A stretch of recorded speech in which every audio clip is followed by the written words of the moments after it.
High বন্ধুরা, তোমরা সবাই কেমন আছো? আবারও একটা নতুন ফল নিয়ে এসেছি।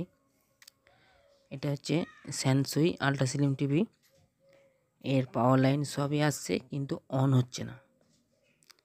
কি কারণে অন হচ্ছে না সেটা আজ তোমাদেরকে দেখাবো। তোমরা দেখতে থাকো। দেখো, পাওয়ার লাইটটা জ্বলছে। রিমোটে অন করলে কিন্তু পাওয়ার লাইটটা নিভে যাচ্ছে, কিন্তু সেটটা অন হচ্ছে না বা ইএসটিটা হচ্ছে না। তোমরা দেখতে থাকো, আমি সব ভোল্টেজগুলো মাপছি।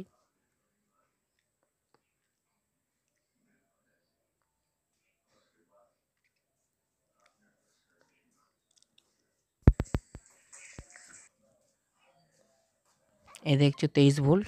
এটা ড্রাইভার সেকশানে যায় ভোল্টেজটা।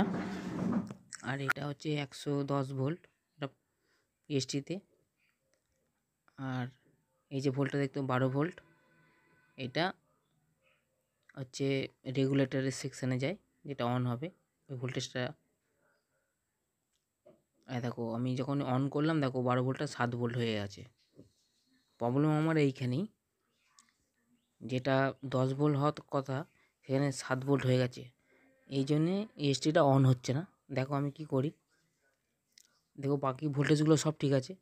এখানে একটা ক্যাপাসিটার আছে, সেই ক্যাপাসিটারটা খারাপ। দেখো 7 ভোল্ট দেখাচ্ছে, কিন্তু এখানে থাকার আগে দেখাচ্ছিল অন করার আগে 12 ভোল্ট। এটা আমি এখন খুলে নেব। দেখো, এই দেখো ক্যাপাসিটারটা, এটা আছে 1025। আমার কাছে এখন 1025 নেই। আমি ওই জায়গায় 470 40 ভোল্টের একটা ক্যাপাসিটার লাগাবো।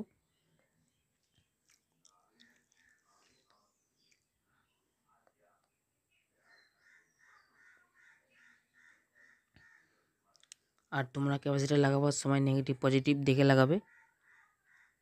উল্টো পাল্টা হয়ে গেলে বিপরীত হবে এটা ভোল্টেজ।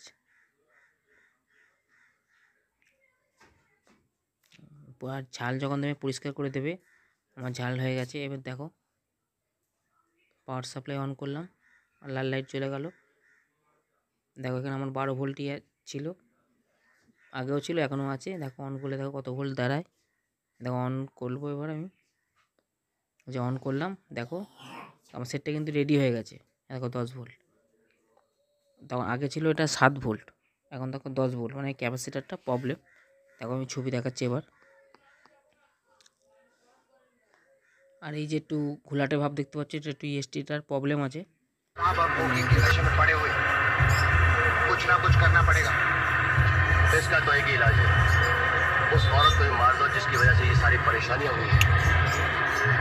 ना रहेगा बात, ना बचेगी बांसुरी। लेकिन ये काम सूरज के होश में आने से पहले हो जाना चाहिए।